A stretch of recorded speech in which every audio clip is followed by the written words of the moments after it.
warahmatullahi wabarakatuh. Sebelumnya, saya ucapkan selamat datang kepada teman-teman peserta LKMM Pra-TD tahun 2022 Universitas Internasional Semen Indonesia. Di sini saya akan membacakan tentang rules yang akan teman-teman ikuti selama materi. Ada 3 rules ya teman-teman, jadi nggak banyak. Yang pertama ada teman-teman diharapkan agar selalu fokus. Yang kedua, teman-teman tidak diperbolehkan makan makanan berat. Yang ketiga, teman-teman tidak diperbolehkan mengantuk apalagi tidur.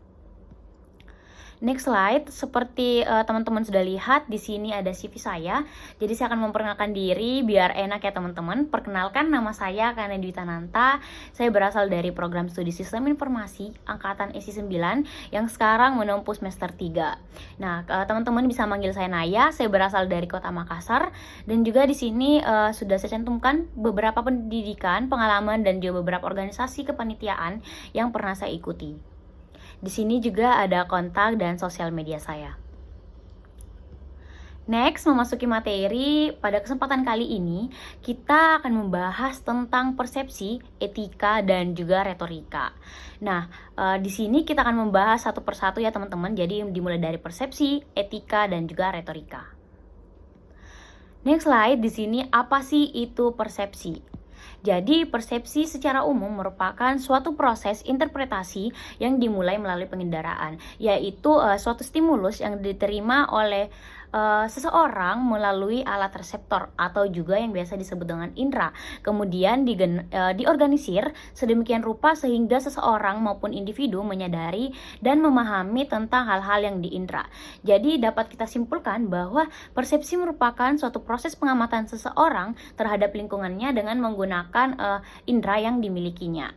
Jadi ada 3 syarat terjadinya persepsi. Yang pertama yaitu ada objek, yang kedua ada alat indera ataupun juga yang disebut dengan reseptor, dan yang ketiga ada perhatian. Nah, next slide, di sini ada 2 hal yang terkait tentang persepsi. Jadi ada 2, yaitu yang pertama interpretasi, yaitu pemberian kesan, pendapat, ataupun pandangan teoritis terhadap suatu hal. Nah, yang kedua ada pengorganisasian, yaitu suatu proses, tindakan, ataupun cara untuk mengatur sesuatu. Jadi dapat kita simpulkan bahwa persepsi seseorang ini terbentuk dari berbagai hal-hal yang ada di lingkungan ataupun di sekitarnya. Next, di sini kita akan membahas tentang jenis-jenis persepsi.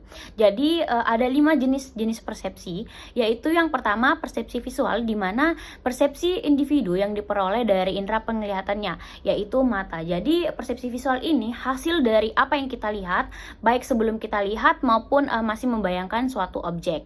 Nah, yang kedua ada persepsi auditori, yaitu persepsi individu yang diperoleh dari pendengarannya, yaitu telinga.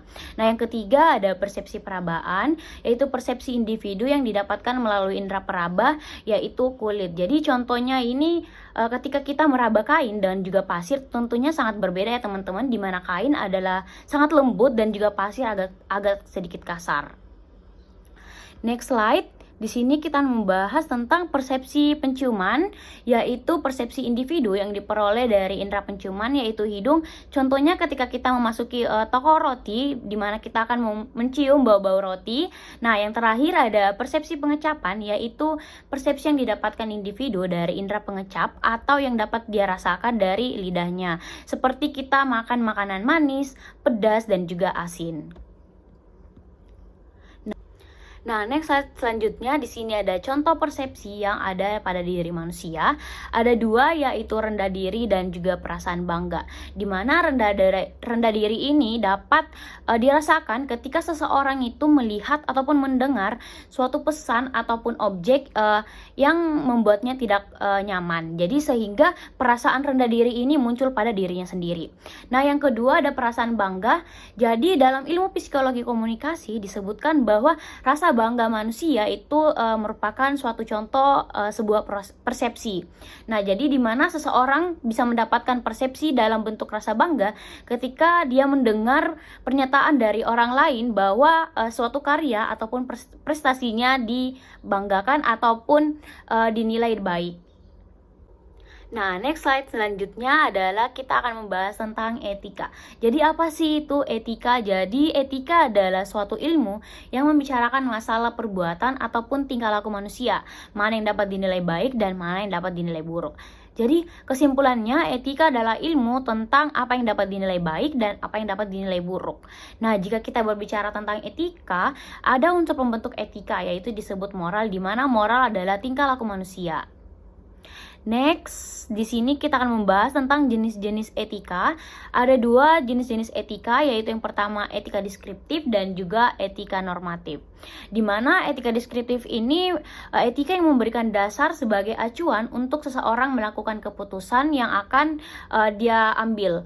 Nah, yang kedua ada etika normatif, di mana etika normatif ini etika yang menempatkan pola perilaku ideal di mana seharusnya dimiliki oleh manusia sebagai dasar untuk tindakan yang akan diputuskan.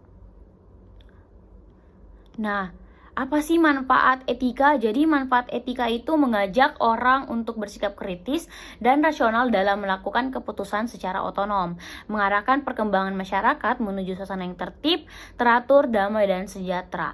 Jadi manfaat etika juga kita bisa pakai sebagai pedoman dan juga menjadi kontrol sosial masyarakat dan lain-lain sebagainya. Nah, contoh etika yang sering kita jumpai atau bisa kita terapkan dalam kehidupan sehari-hari kita.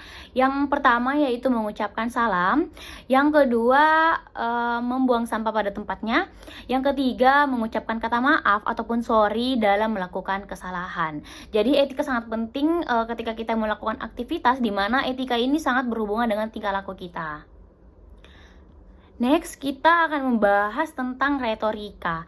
Jadi, retorika adalah suatu gaya atau seni berbicara, baik yang dicapai berdasarkan bakat alami maupun melalui keterampilan teknis.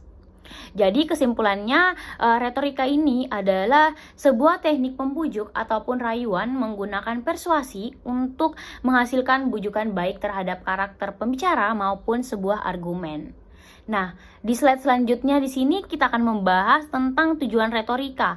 Tujuan retorika itu sendiri adalah yang pertama, untuk informasi, yang kedua, untuk meyakinkan, yang ketiga, untuk menginspirasi, yang keempat, to entertain atau untuk menghibur ataupun menyenangkan, dan yang kelima ada untuk menggerakkan dan juga mengarahkan. Nah,